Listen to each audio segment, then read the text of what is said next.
Hello my dear students, good evening to all. So dear students, इससे पहले वाले lecture में हमने बात की थी द गॉस लॉ। उसका हमने स्टेटमेंट लिखा था, उसको हमने प्रूफ भी किया था और मैंने आपको वहाँ बताया भी था कि हम उसका अगले लेक्चर में हम क्या करने जा रहे हैं, उसके कुछ एप्लीकेशंस करेंगे। वन बाय वन उसको हम वीडियो लेक्चर में अपलोड करते रहेंगे, ठीक है। तो जैसे कि हमारा पहला लेक्चर है आज एप्लीकेशंस ऑफ गॉस लॉ, उसका फर्स्ट लेक्चर है। तो देखिएगा पहला एप्लीकेशन क्या है। पहला एप्लीकेशन है हमारा the electric field due to infinitely long straight wire. ठीक है, जो हमारा गॉस लॉ है उसके थ्रू हम क्या करते हैं, किसी इनफाइनाइटली लॉन्ग, एक लंबी तार जिसकी हमें लेंथ भी ना पता हो, ठीक है, हमें उसकी लेंथ नहीं पता है, एक इनफाइनाइटली लॉन्ग स्ट्रेट वायर पर अगर कोई चार्ज डिस्ट्रीब्यूट है, बात की थी कंटिन्यूस चार्ज डिस्ट्रीब्यूशन की, इसे बोलेंगे लीनियर चार्ज डिस्ट्रीब्यूशन। याद कीजिए, हमने पढ़ लिया है ये चीज़, कंटिन्यूस चार्ज डिस्ट्रीब्यूशन, ठीक है। तो इस लॉन्ग स्ट्रेट वायर की वजह से कोई भी पॉइंट आपने पकड़ लिया, वो यहाँ पर हो, वो यहाँ पर हो, वो यहाँ पर हो, कहीं पर भी, ठीक है। चलो एक पॉइंट पकड़ लेते हैं, ये पॉइंट है हमारा P। इस पॉइंट P पर कितना इलेक्ट्रिक फील्ड जनरेट हो रहा है वो हम फाइंड करेंगे। अब कैसे फाइंड करेंगे, ठीक है, उस पर हम लगाएंगे क्या, गॉस थ्योरम को कैसे यूज करते हैं वो अब आप देखने वाले हैं, ठीक है। जल्दी से हेडिंग डाल दीजिए, या फिर सबसे ऊपर एक हेडिंग डालना, application of Gauss law first, पहला एप्लीकेशन। पहला एप्लीकेशन में हमारी बात हो जाती है electric field due to, this is electric field, short form लिखिए, electric field due to infinitely long straight wire. तो जल्दी से डालेंगे और इसको देख लेते हैं, दिख रहा है आपको, नहीं दिख रहा है। सपोज हमारे पास एक इनफाइनाइटली लॉन्ग वायर है जिसकी हमें लेंथ का कुछ पता ही नहीं है, 1 2 3 कितने मीटर है, 2 मीटर है, 5 मीटर है, व्हाटएवर। तो सपोज ये लेंथ हमने L सपोज कर ली है, ठीक है, L लेंथ का हमारे पास एक वायर है, ठीक, और इससे हमारी R डिस्टेंस पर एक पॉइंट P ले लिया हमने, R डिस्टेंस पर हमारा एक पॉइंट P है। तो उस पॉइंट P पर कितना इलेक्ट्रिक फील्ड जनरेट होगा वो हमको फाइंड करना है। जल्दी देखिए, ठीक है, तो लिखेंगे आप जल्दी से, let us consider a very thin and infinitely long straight wire on which the charge Q is uniformly distributed. Uniformly distributed का मतलब ही होता है हमारा continuous charge distribution along its length, इसकी लेंथ के अलॉन्ग, ठीक है। अब लिखेंगे जल्दी से, let lambda be the linear charge density of the wire, ठीक है। इस वायर की जो लीनियर चार्ज डेंसिटी है वो लैम्डा है, ओके, लैम्डा। याद कीजिए लीनियर चार्ज डेंसिटी हमने कुछ ऐसी की थी, सच दैट, लिखेंगे जल्दी से, सच दैट जो लैम्डा है लीनियर चार्ज डेंसिटी, लैम्डा को मैं डिफाइन किया था कैसे, the charge distributed per unit length, unit length में कितना चार्ज है। देखिएगा ये total amount of charge suppose हमारी Q है, ठीक है, तो हम ऐसा बोल सकते हैं ना, इस पूरी L लेंथ में, पूरी L मीटर लेंथ में कितना चार्ज, Q चार्ज, ओके। तो बताइए 1 मीटर लेंथ में कितना charge, that is Q upon L and that quantity is known as linear charge density. We have discussed already, हमने इसको डिस्कस कर लिया है पहले ही, ठीक है। अपने प्रीवियस लेक्चर में जल्दी से पहुंचेंगे, वहाँ पे ये कंसेप्ट पूरा क्लियर कर लेंगे अपने दिमाग में, ठीक है। तो this is linear charge density, ठीक है।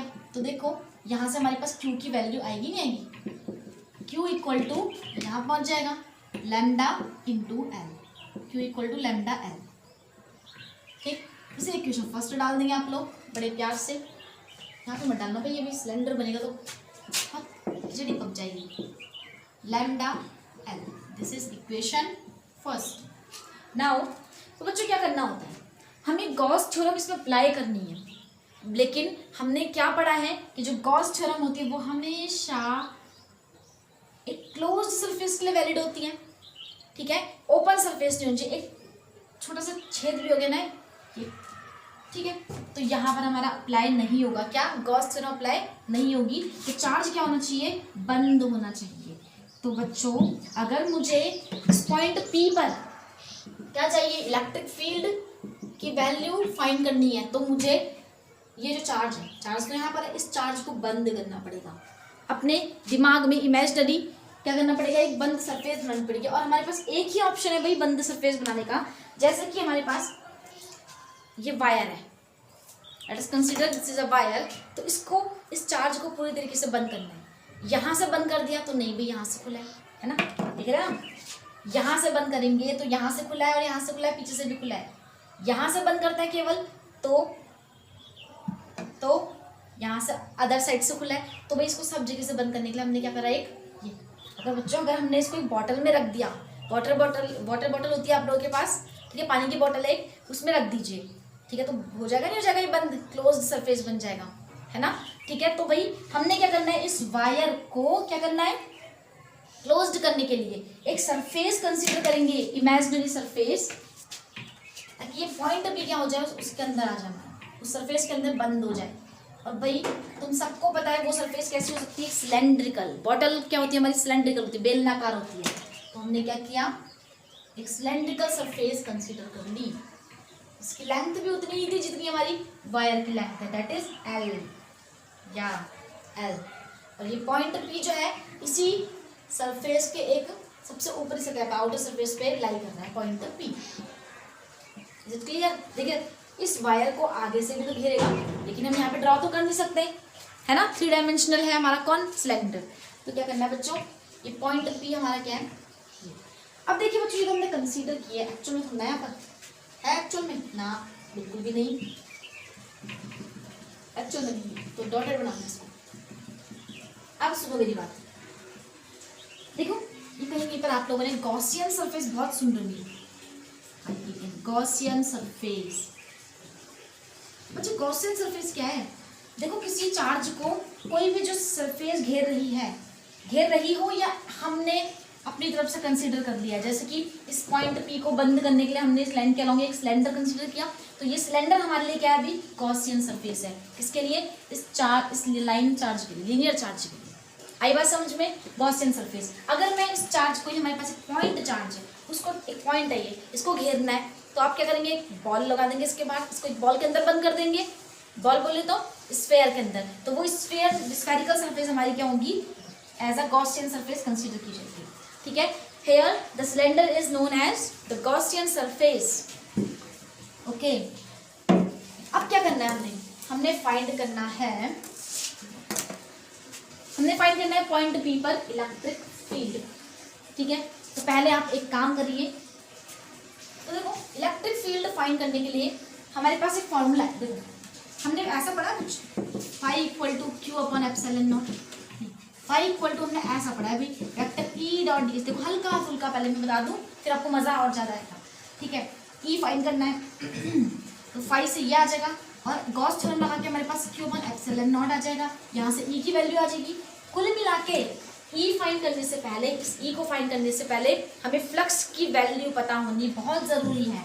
तो क्या करते हैं हम, इस पूरी गॉसियन सरफेस कौन है, ये सिलेंड्रिकल सरफेस से पास होने वाला टोटल फ्लक्स फाइंड करेंगे।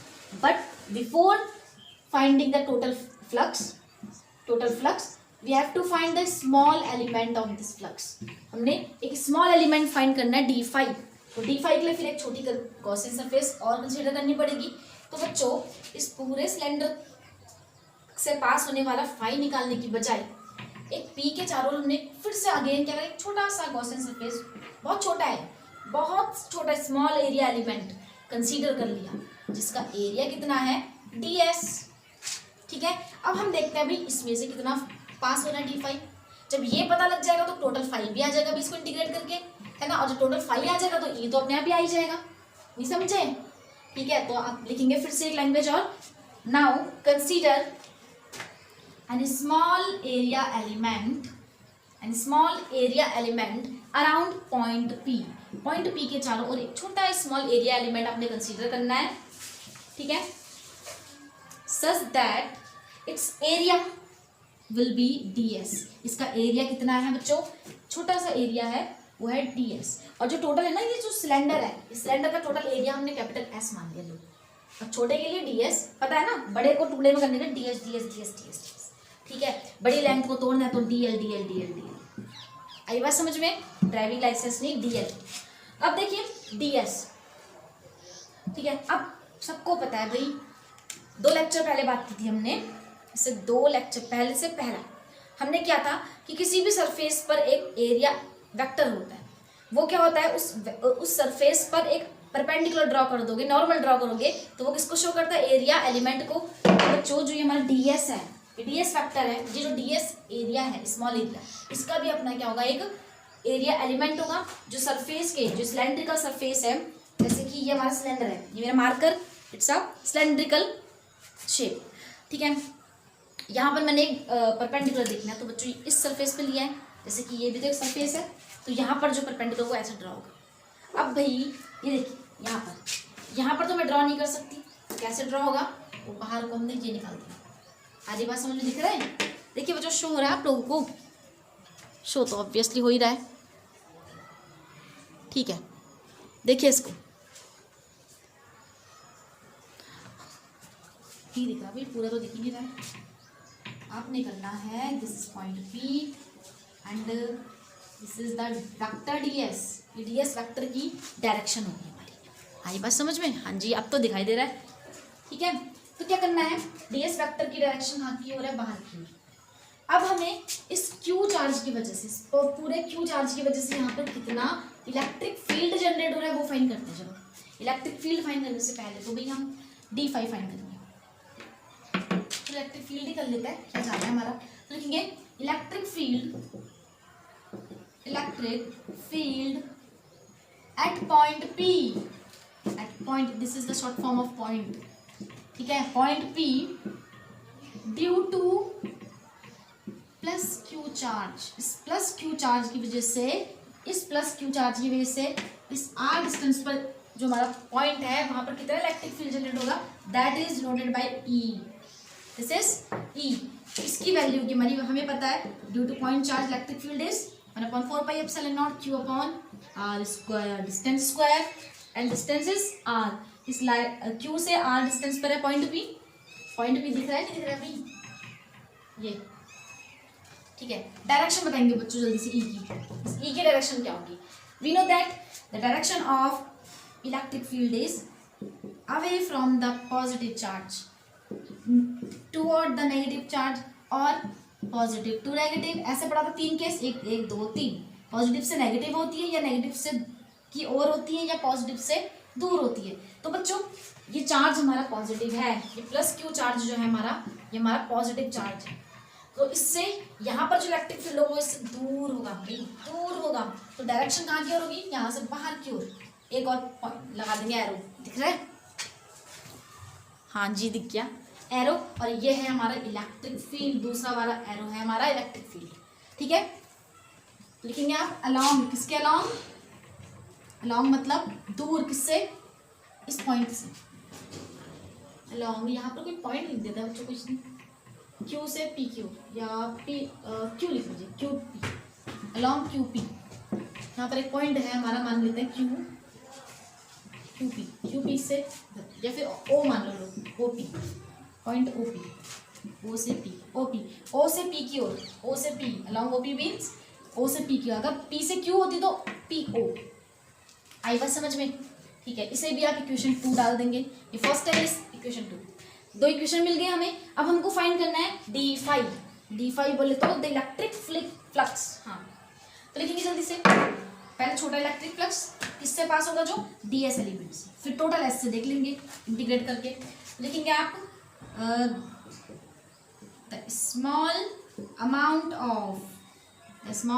ऑफ इलेक्ट्रिक, ये इलेक्ट्रिक है E बोले तो इलेक्ट्रिक फ्लक्स, FLUX, इलेक्ट्रिक को शॉर्ट फॉर्म में लिख रहे हैं हम, इलेक्ट्रिक फ्लक्स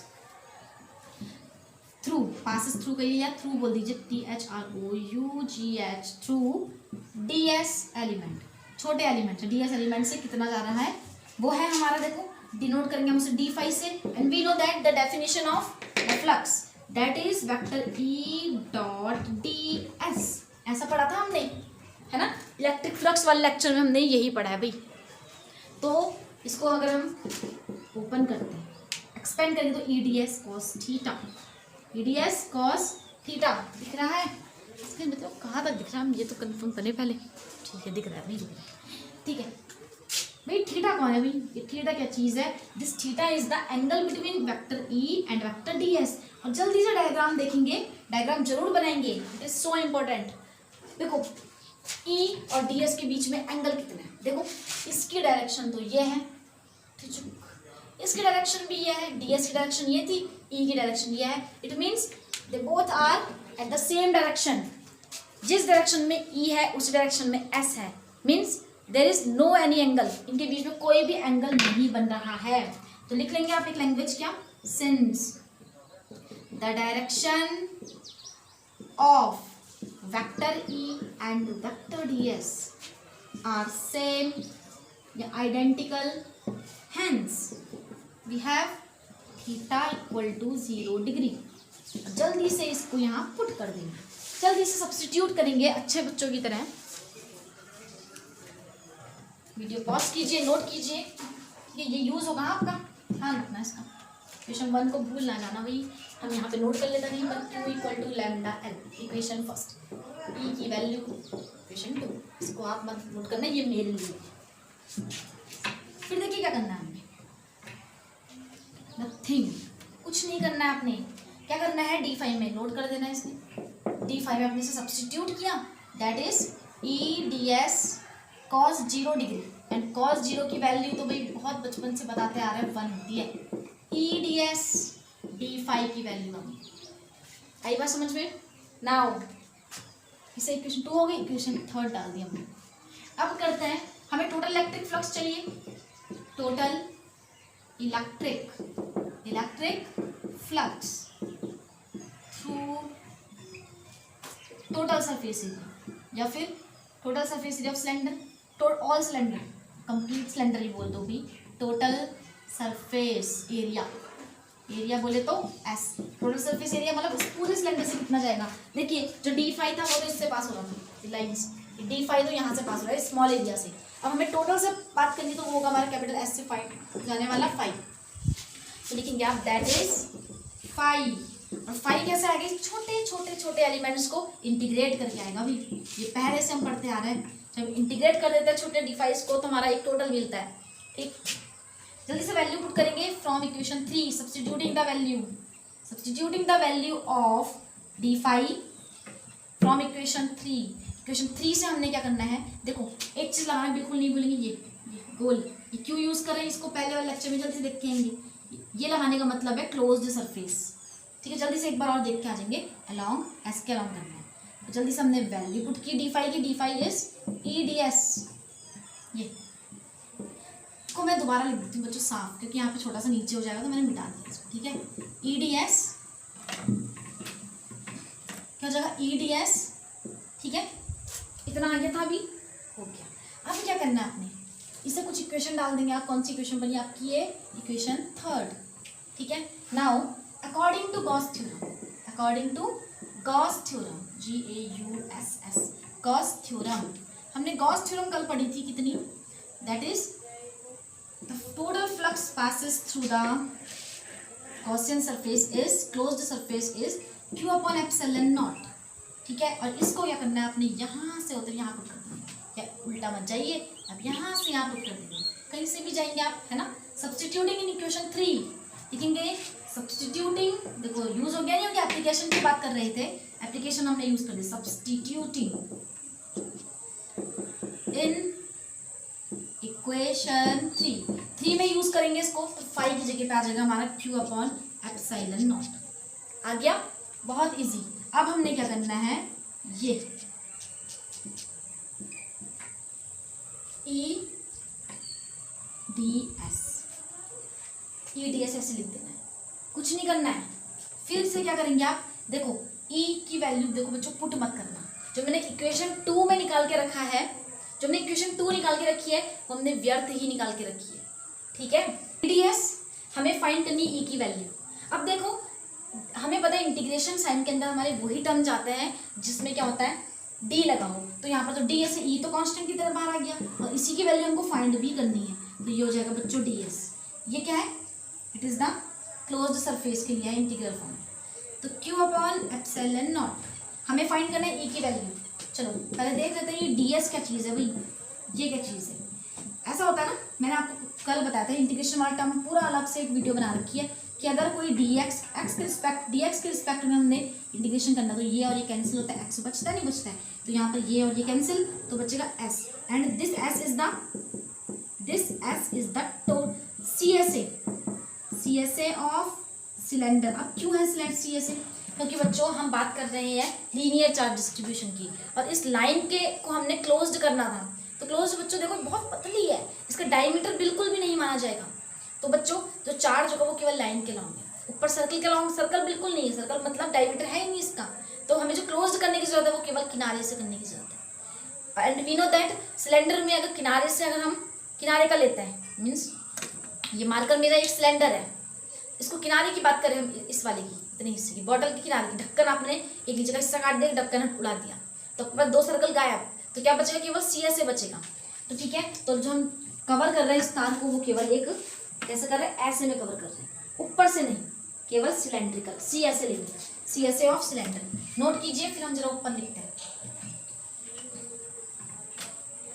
ठीक है, तो ये हो गया हमारा Q/ε0, this is E into CSA। CSA कितना है? CSA होता है सिलेंडर का 2πRh, बट h क्या थी हमारी? Length of height of cylinder, but यहाँ पर हाइट क्या लेनी है हमने? L कंसिडर किया, स्टार्टिंग में तो L ही लेंगे। यस, E की वैल्यू फाइंड करो बच्चों, कितना आएगा? E इक्वल टू Q/ε0, ये 2πRL यहाँ पे आ जाएगा, नहीं आएगा? 2πRL, ये आ गया इलेक्ट्रिक फील्ड। अभी अच्छे से इसको बहुत प्यारा बना देंगे जरा। क्या करना है? E इक्वल टू Q/2π, देखो 2πε0 इंटू R इंटू L, है ना। एंड इक्वेशन 1 से, फ्रॉम इक्वेशन फर्स्ट से क्या करूँ बच्चों? यहाँ से इक्वेशन फर्स्ट से यहाँ पे वैल्यू रखो Q की, क्या है? According to equation first Q equal to था हमारे पास lambda into L। Yes, lambda into L। अब क्या करना है? लैम्डा L रख दिया हमने, ये हो गया हमारे पास 2πε0 R इंटू L, L से L कैंसिल आउट, बचा हमारे पास देखो लैम्डा अपॉन में 2πε0, लैम्डा अपॉन 2πε0 इंटू R, ऐसा बचा कुछ। तो पहले इसको नोट करो पहले जल्दी से, फिर हम इसको जरा एक जनरल फॉर्म देते हैं ताकि आपको न्यूमेरिकल करते समय थोड़ी सी प्रॉब्लम ना हो। बिल्कुल भी क्या करना है? इस 2πε0 को अलग कर देते हैं जरा। देखो 1/2πε0, ये वाला टर्म दूर ले गए, बचा हमारे पास एक लैम्डा अपॉन R। देखो L का जिक्र ही नहीं है कहीं पर भी, L कैंसिल, और वैसे भी जिक्र होगा तो हम तो बहुत प्रॉब्लम में आ जाएंगे। क्यों? क्योंकि इनफाइनाइट लॉन्ग है, हमें कुछ पता ही नहीं है लेंथ के बारे में।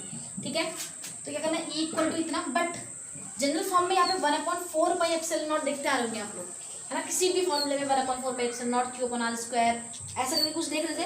तो क्या करना है आपने यहाँ पे? इसको 4 बनाने के लिए आपको किससे मल्टीप्लाई करना पड़ेगा? नीचे आपने 2 से मल्टीप्लाई करना, ऊपर 2 से मल्टीप्लाई भी कर दिया। मीन्स ऐसा हम मैथमेटिकल ऑपरेशन में आएंगे ताकि कोई इफेक्ट ना पड़े न्यूमेरिकल में, इस पर कोई इफेक्ट नहीं पड़ेगा। देखिए कैसे, 2πε0 लैम्डा अपॉन R लिखा है, तो हमने क्या किया?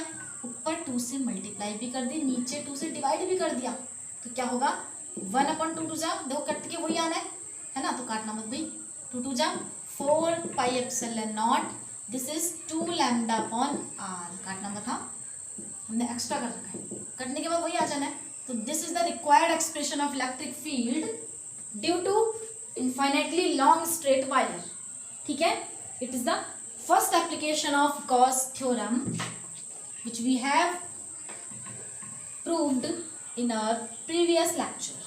तो जल्दी से करेंगे, बहुत ही इंटरेस्टिंग, मज़ा भी आएगा बच्चों। इसकी यूनिट हमेशा न्यूटन पर गुलाम रहती है, किसकी? इलेक्ट्रिक फील्ड की। तो ये लेक्चर हम यहीं पर कंप्लीट करते हैं, अगले लेक्चर में मिलेंगे with the application second. Okay, thank you so much and all the very best.